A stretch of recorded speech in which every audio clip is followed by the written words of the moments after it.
ご視聴ありがとうございます。スカイリム面白死体研究会会長のめいめいひまりです。今夜も私が選んだとっておきの面白死体を紹介するわ。今回紹介する死体はイルダリ・サロスリールよ。彼女は DLC ドラゴンボーンで追加された死体で、テルミスリン襲撃に関する一連のクエストをクリアすれば手に入るわ。彼女は所持してるパークがとにかく多くて、もしかしたら10とか可能な死体の中で一番多いかもしれないわ。というわけで今回はいつもと順番を変えてどんなパークを持ってるかをまず紹介するわ。始まるよー。それじゃあステータスを見ていくわよ。これがイルダリのステータスよ。まずは彼女の最大の特徴といえる豊富なパークから。一番活躍の機会が多いのはやっぱり属性強化のパークね。霊気強化と雷撃強化をランク2まで取得してて、威力 1.5 倍のアイスストームとサンダーボルトを使えるはずなのだけど、実際に戦わせてみるとアイスストームしか使わないのよね。どうやらサンダーボルトはある程度レベルが上がらないと使わないみたいで、レベル34時点ではアイスストームしか使えないわ。範囲攻撃だしパークのおかげで威力も低くはないのだけど、耐性持ちが多い霊気魔法しか使えないとなると使い勝手がかなり悪くなるわ。次に活躍するのが編成パークよ。魔術師の鎧と安定性でフレッシュ魔法の効果と持続時間を強化できるし、魔法耐性もランク2まで取得してるから耐久力に優れているわ。こちらもレベル34時点では精鋭レベルのアイアンフレッシュまでしか使えないのだけど、それでも十分な防御力を得られるし、体力もかなり高いから魔術師としては硬い方よ。あとは召喚魔法と召喚パークも充実してるのだけど、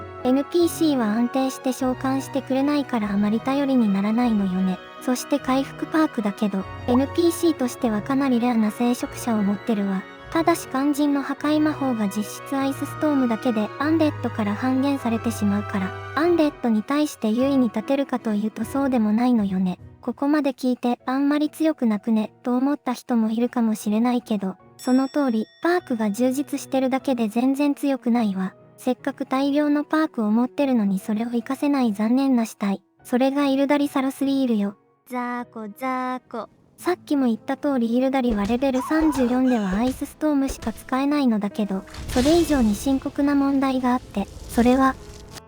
左手でしか魔法を使えないことよ。この通り、武器を何も持たせてないと右手が素手のまま魔法を打ち続けるわ。アイスストームでも両手で打てばかなりの殲滅力になるのだけど、片手でしか打てないとなると時間ごとのダメージは半分になってしまうわ。空いた手に雷撃属性の杖を持たせればそれなりに強くなるけど、重点が面倒だし、それに杖を持たせれば強くなるのは誰にでも言えることよ。彼女が他の銃とより優れている点があるとすれば、羽の歩みを持ってることくらいね。銃とは罠を踏んで死んでしまうことがよくあるから、これはまあまあありがたいわ。レベル35まで上げればサンダーボルトを使えるようになって使い勝手がかなり改善するのだけど、レベル34を超えると一気に蘇生不可能な死体が増えるから、彼女のためだけにレベルを上げるのは割に合わないと思うわ。死んでくれません？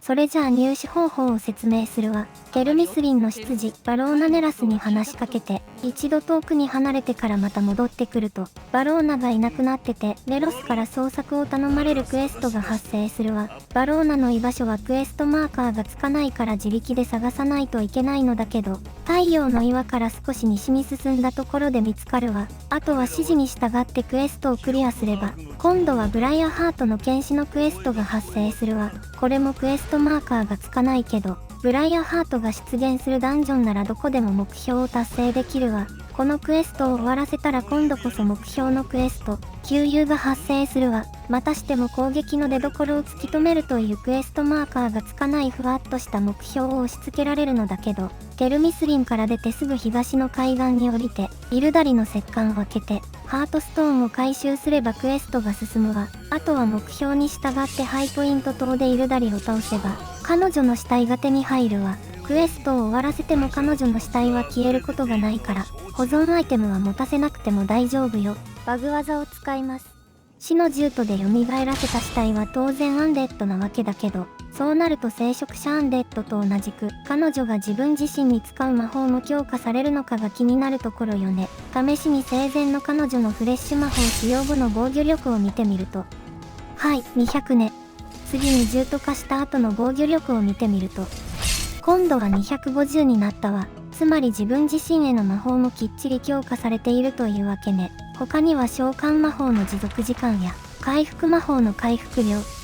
パークによるマジカ回復速度と魔法耐性の上昇も強化されていたわ。ただプレイヤーを聖職者アンデッドにした場合と違って防具の付持効果は強化されないみたいね。難易度を上げると NPC は受けるダメージが減るけど回復量はそのままだから、回復能力を持つキャラは難易度が高ければ高いほど有利になるわ。そしてイルダリは回復力だけは異様に優れているから、難易度レジェンダリーだとほぼ死ぬことがなくなるわ。これまで散々イルダリは強くないと言ってきたけど、死なないとなると話は別よ。たとえ攻撃力に難があっても、死なないのであれば必ず勝てるわ。攻撃力の低さはトゥルーフレームなどの重点が切れない武器で補うか、もしくは即死狙いでメールルンズのカミソリを持たせるのも面白いかもしれないわね。難易度ノーマルだと回復する間もなく死んでしまうことが多いのだけど、難易度レジェンダリーならイルダリは強いと言っていいと思うわ。ご視聴ありがとうございました。というわけで今回はイルダリサロスリールについて紹介したわ。